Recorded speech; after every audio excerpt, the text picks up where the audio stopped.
Yo YouTube, what's up? I'm Tim. This is a Cash Killing AC Sports Report. With all that stuff from yesterday hopefully behind us, we move on to today's World Cup and another thing we would like to put behind us as Americans. First of all, if this is your first time watching one of our videos, please subscribe at the top, like the video. I have a feeling more people than usual will be watching this video because of how big this event was. So let's get down to it. Basically, this is how it went. I mean, there were so many opportunities for the U.S. really to look at and say, well, they should have scored there. And I think that the U.S. even got some breaks because they seemed throughout the game to play a more physical game, almost to the point of being dirty sometimes. And they seemed to get away with it more in Japan. Also, in regulation, there was an offsides called on Japan that looked like they clearly would have scored there because they would have had a breakaway, and they got called offsides. That would be Japan, when really they were clearly onsides.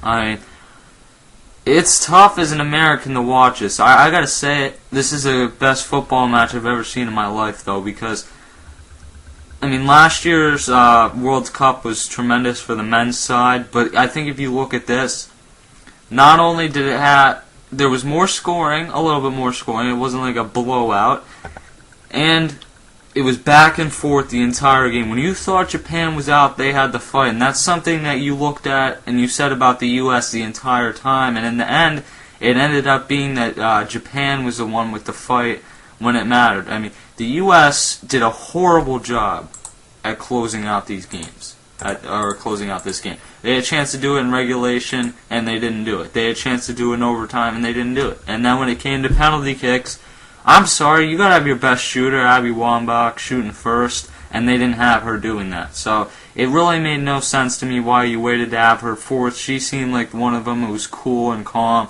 I mean, that second shooter for the U.S., you shoot it over the goal. Like, come on.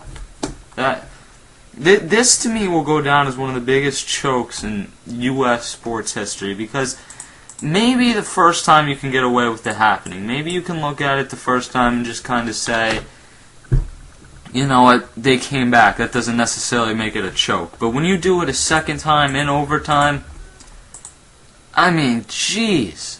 It was painful to watch this because the U.S. didn't seem to have that sense of, okay, we got to keep the ball on their side. Just because we're going in a defensive mode doesn't mean we let them have the ball the whole time and continue to go after it. Throughout this game, though, it seemed to me like the U.S. controlled the ball quite a bit at the time, and early on especially, they didn't take control of the opportunities. Japan, however, seemed like they didn't get the ball quite as much, but when they had the ball, they were putting it into play and scoring quite a bit. I mean, they didn't have nearly as many opportunities as the U.S., but when they did, it worked out pretty well. I mean, Alex Morgan did a tremendous job on that goal. But in the end, when it came down to it, I think we all knew that Hope Solo was not at 100% for the penalty kicks, and in the end, I think that that's what killed them. Really, I mean, I'm just responding to AC saying soccer's gay, but regardless, there's a few other things I want to get to. Congratulations, Japan. It is nice to see them get a win here with what's been going on for their country, but looking at what Japan has gone through, it's nice to see them win and get through this, or at least help to get through this. It's like when the Saints win in the Super Bowl, that type of thing. So, but I was talking with some people during the game about soccer could get big. Like, soccer, seriously, in the U.S., it could get big. And I believe it'll overtake hockey in this country in a couple of years. And I said that to someone on Twitter, and he said, yeah, I agree too, but that doesn't really mean that anything's going to happen, because hockey's become so small in this country, we don't really even take that as anything. And let me digress just a second back into the game. I hate that there's no golden goal, because the U.S. would have won, and there's nothing more exciting in any sport and any finish. Not a buzzer beater, not a walk-off home run, not anything like that, than a golden goal going in. But it did not turn out to work out that way, and I think that the U.S., again, it was a choke job. There's no other way to put it.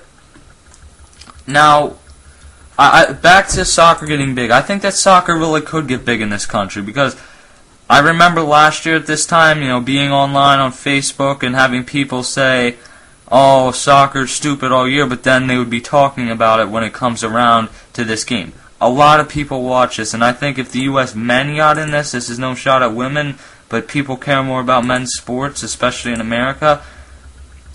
If the men got into it and got this far, this would make talent want to play soccer. And someone said to me during the game, the issue is that we don't have, all of our best athletes are playing football and basketball, and I agree with that, but take this, you're 4 or 5 years old, you're watching the World Cup with your dad. You don't really watch soccer, but you watch it, and that inspires you to go play soccer rather than go play football or go play basketball. And I think at that point some of the best talent would be playing soccer. And I think once the U.S. gets good at soccer, it's going to become more exciting to watch.